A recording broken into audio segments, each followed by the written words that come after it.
Hello दोस्तों, मैं अमरिंदर सिंह आप लोगों का आपके अपने यूट्यूब चैनल मैथ्स मिस्टर पे स्वागत करता हूं। आइए दोस्तों, हम लोगों ने एवरेज का औसत का पहला क्लास देखा, जिसमें सम संख्या, विषम संख्या और प्राकृतिक संख्या के वर्गों का योगफल, घनों का योगफल और उसका योगफल भी देखा। तो अब हम लोग देखेंगे प्राकृतिक संख्या के सम संख्या के और विषम संख्या के अर्थात नेचुरल नंबर, इवन नंबर और ऑड नंबर के एवरेज को देखेंगे। योगफल देख लिए, अब एवरेज देखेंगे। तो आइए क्लास की शुरुआत करते हैं। आज दूसरा क्लास है, चलिए देखते हैं एवरेज, औसत। दोस्तों, औसत का फॉर्मूला जानने के लिए हमें योगफल का फॉर्मूला जानना जरूरी होगा। तो हम लोग योगफल का फॉर्मूला यही कारण है कि क्लास नंबर 1 में पढ़े हैं। तो आइए अब औसत का फॉर्मूला उन्हीं फॉर्मूला के आधार पर देखे हैं। तो जो लोग क्लास नंबर 1 नहीं देखे हैं, कृपया इस वीडियो का लिंक हम देंगे और प्लेलिस्ट में भी है, उसे देखने का प्रयत्न करें, तभी क्लास नंबर 2 अर्थात एवरेज देखें तो बहुत बेहतर तरीके से आपको समझ में आएगा। तो उसमें बहुत ढंग से मैंने समझाया है, बहुत सारी चीज़ों को, विशेष तथ्य को भी मैंने समझाया है। तो इसके बाद इसको देखिएगा तो आपको बहुत इजी लगेगा, इसमें कुछ नहीं है। उसको देखने के बाद इसमें कुछ नहीं है, केवल अपॉन एन करना है। अपॉन एन हो गया है उस फॉर्मूला में, बस, और कुछ भी नहीं है। चलिए देखते हैं। पहला है प्रथम एन प्राकृतिक संख्याओं के योग का औसत। ठीक है, हम लिखेंगे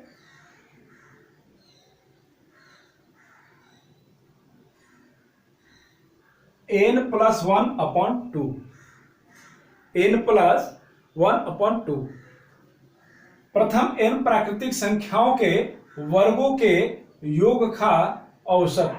वर्गों के योग का औसत, वर्गों का योग, और औसत का मतलब अपॉन में n कर देंगे, योगफल में n से भाग कर देंगे तो औसत प्राप्त हो जाता है। सबको पता ही है कि सभी पदों का योगफल में जितनी पदों की संख्या है अर्थात n से भाग करेंगे तो उसका औसत प्राप्त हो जाएगा। तो यह हो जाएगा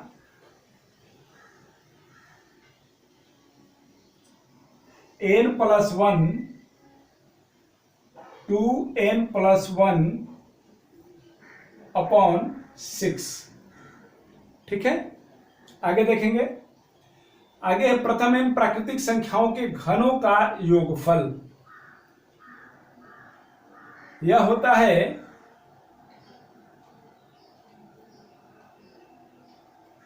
n इंटू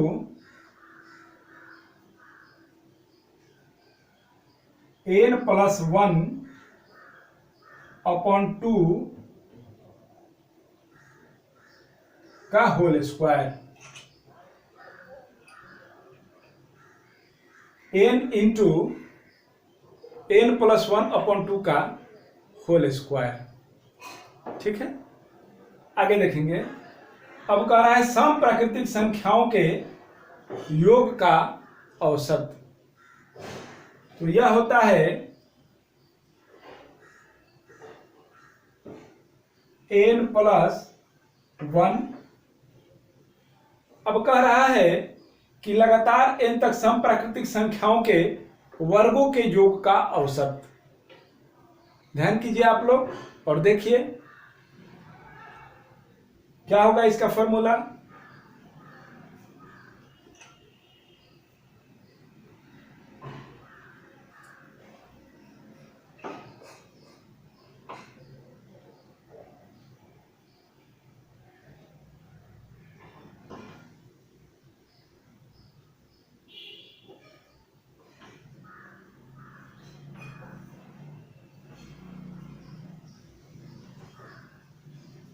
यह होगा 2n+1/3। ठीक है, अब है लगातार n तक सम प्राकृतिक संख्याओं के घनों के योग का औसत। वर्गों का तो हो गया, आप लोग समझिए, स्वयं भी आप समझ के लिख सकते हैं। योगफल जिसको पता है वह तो औसत लिख ही सकता है। आप लोग समझिए और लिखिए, और आप लोग देख सकते हैं कि सही है या गलत, ये भी आप लोग देख सकते हैं।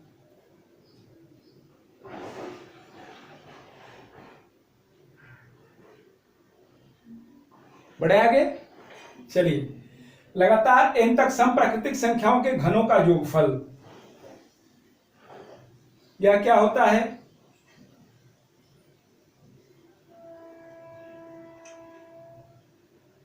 यह हो जाएगा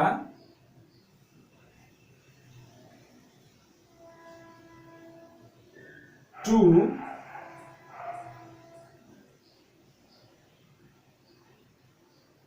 n इंटू n प्लस 1 का whole square, 2 n into n plus 1 का होल स्क्वायर। ठीक है, आप लोग ध्यान से समझिए, समय लीजिए। चलिए अब हम इसे चेक कर लेते हैं। आप लोगों ने भी सही लिखा होगा, मुझे पूरा विश्वास है। आइए देखते हैं। पहला है, प्रथम इन प्राकृतिक संख्याओं के योग का औसत। तो योग क्या होता है? योग होता है n इंटू n प्लस 1/2, तो औसत हो जाएगा 1/n। ठीक है, n से भाग हो जाएगा, कट जाएगा तो क्या हो जाएगा? ये हो जाएगा n प्लस 1/2, n प्लस 1/2। पहला सही हो गया। दूसरा देखिए, दूसरा क्या होगा? दूसरा हो जाएगा,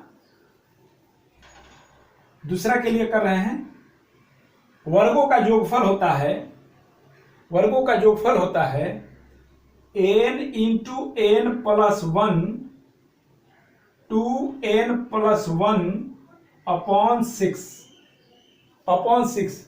इसे n से भाग कर देंगे, n कट जाता है, यह हो जाएगा n प्लस 1 2n प्लस 1/6। देखिए n प्लस 1 2n प्लस 1/6, ये भी हो गया। आगे देखेंगे वर्गों का योगफल।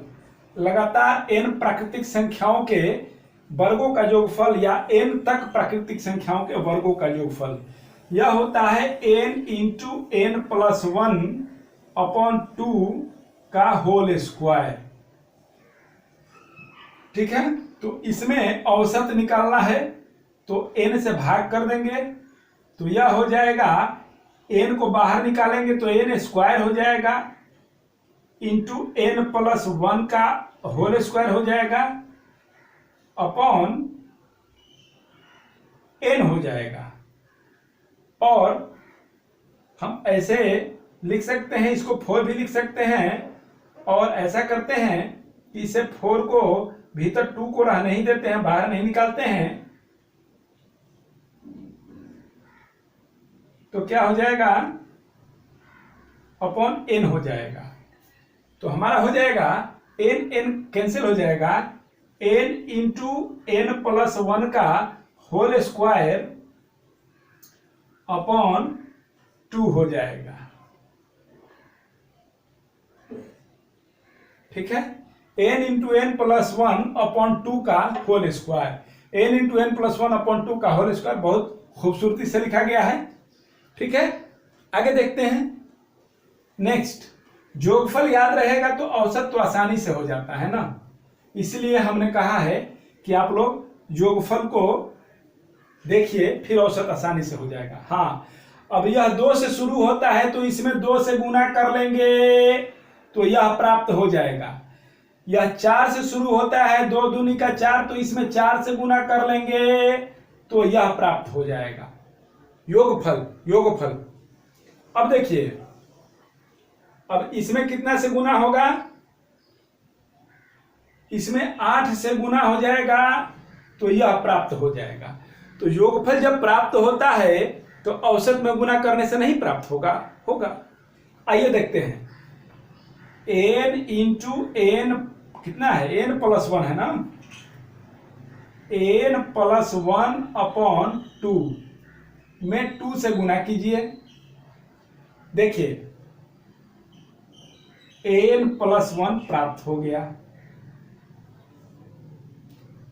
ठीक है, अगला में 4 से गुना करेंगे। जैसे योगफल में 2, 4 और 8 से गुना किए हैं, अभी आप लोग वीडियो को देखे होंगे तो आप लोगों को याद होगा। तो उसी तरह से औसत में भी गुना करने से औसत प्राप्त होगा। चलिए, अब इसका औसत हमको याद है तो इसका आराम से निकल जाएगा। जैसे इसका याद था तो इसका निकल गया। इसमें 4 से गुना करना है। n+1 2n+1/6 में 4 से गुना करना है। यह 2 हो जाएगा और यह 3 हो जाएगा। यह बनेगा 2n+1 2n+1/3 2n+1 2n+1/3 ये भी प्राप्त हो गया। इसमें 8 से गुना करेंगे। इसमें 8 से गुना करेंगे 3 नंबर में। यह है n ×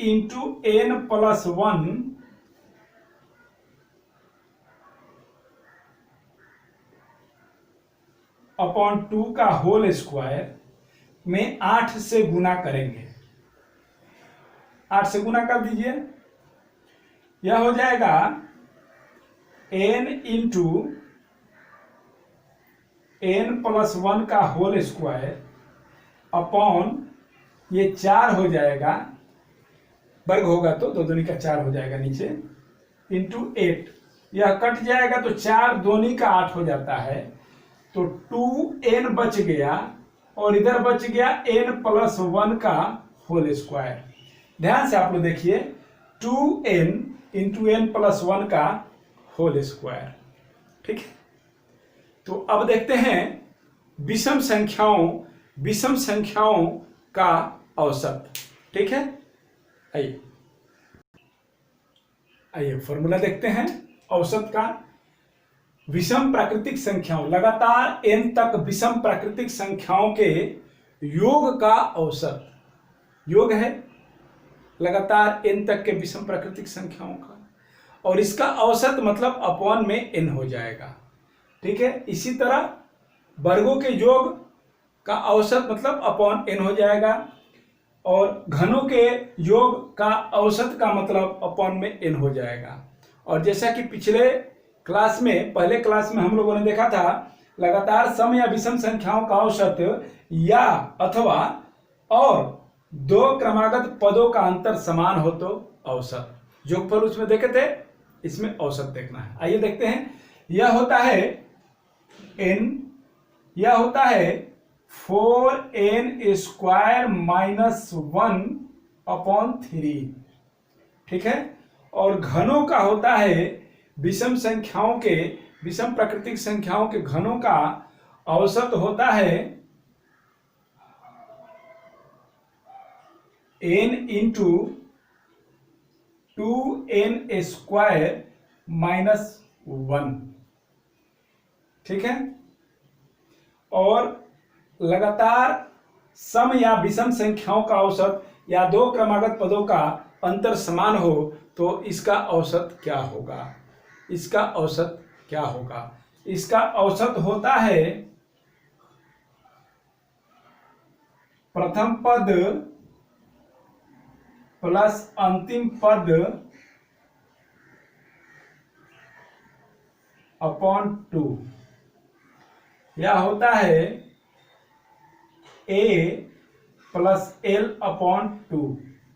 एपीजीपीएचपी में हम लोगों ने देखा है। देखिए आप लोग, इसका योगफल तो आप लोगों को याद ही होगा, तो उसके आधार पर औसत देखिए आप लोग और समझिए चीजों को। चलिए, आप लोगों ने भी सही किया होगा। तो आइए अब चीजों को हम लोग समझ लेते हैं कि कैसे ये चीजें आए, योगफल से कैसे आए। योगफल इसका होता है लगातार n तक के विषम प्राकृतिक संख्याओं का n² होता है। तो इसमें हम औसत निकालेंगे तो n से भाग करेंगे तो हमें n ही प्राप्त होगा। 7 नंबर हो गया। 8 नंबर की हम बात करेंगे तो इसका विषम प्राकृतिक संख्याओं के वर्गों के योगफल होता है n इंटू 4n² माइनस 1/3। तो इसका औसत क्या होगा? तो n से हमें भाग करना पड़ेगा संख्याओं से, जितनी संख्याएं हैं उनसे भाग करना पड़ता है तो औसत की प्राप्ति होती है।